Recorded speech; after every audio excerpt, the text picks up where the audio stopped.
morning. Ayan, wala pa akong boses. Halos kakagising ko lang din kasi. So,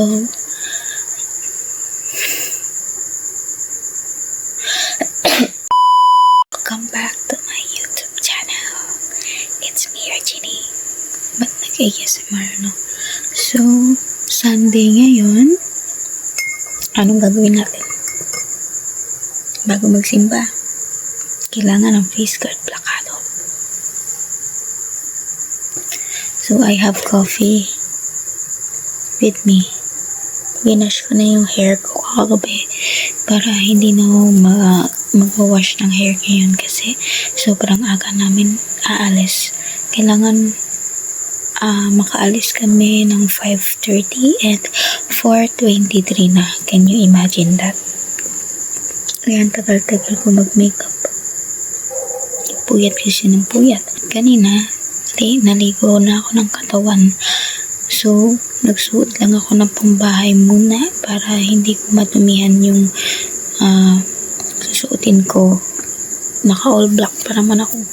Meron kaming leadership training sa aming oratorio and we decided na din na magsimba muna bago umattend ng leadership training kasi yung leadership training namin is gaganapin sa gaganapin sa Mary Help. Parang pinag-isipan ng pag-girl. Siyempre, yung katabing school nun is Don Bosco. So, dun kami a-attend ng mass and kape tayo. Mag-i-skin prep muna tayo at ipiprep natin yung lips. Kasi naman, girl, di naman nagpipitak-pitak siya.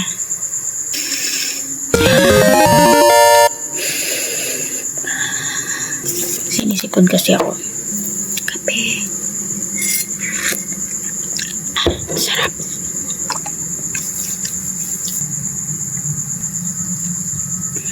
I know maraming sumpayan. Pero, mamaya. Natilaok na yung mga manok dito. Habang pinapatayo ko yan. Kikilay tayo.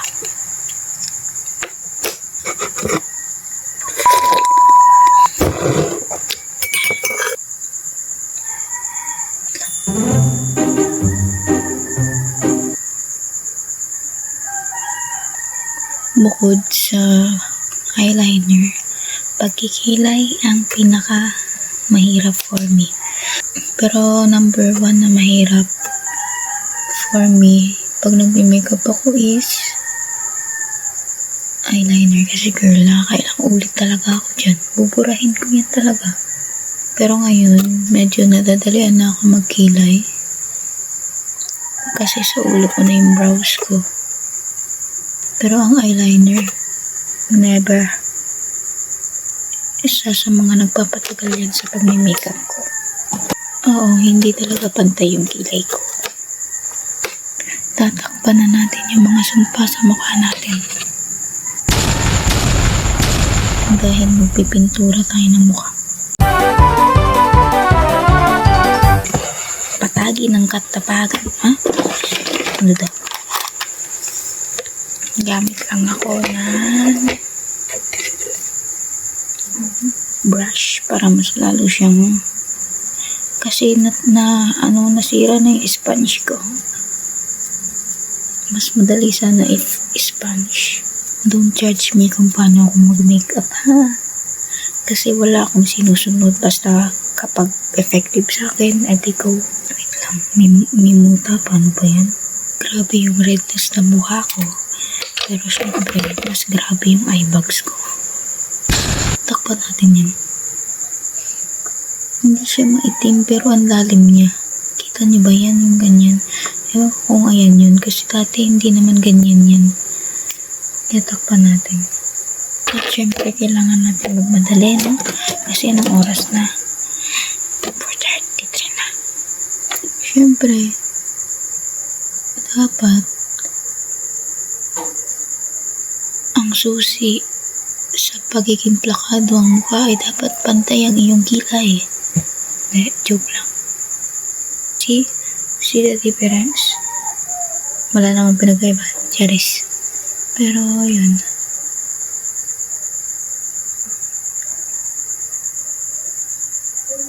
Oh, diba? Hindi ko alam kung pantay sila. Blush on.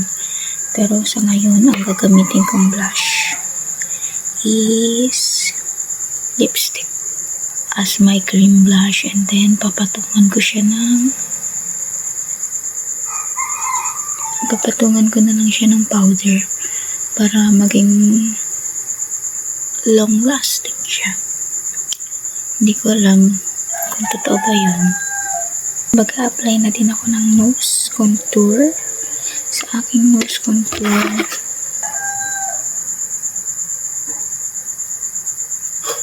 Parang walang nangyari. Siyempre, dayain natin. Nung grade 8 ako, tintlip-tit lang ako. Tapos nung grade 10, dun ako natutong mag-ayos na kasi kailangan sa mga event. Siyempre, kapag mataba ang iyong mukha, ano gagawin? Papaliitin. Problema ba yun? Set muna natin sila.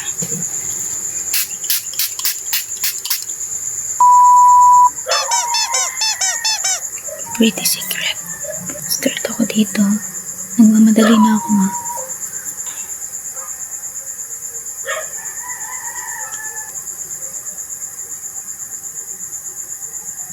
Pretty secret again.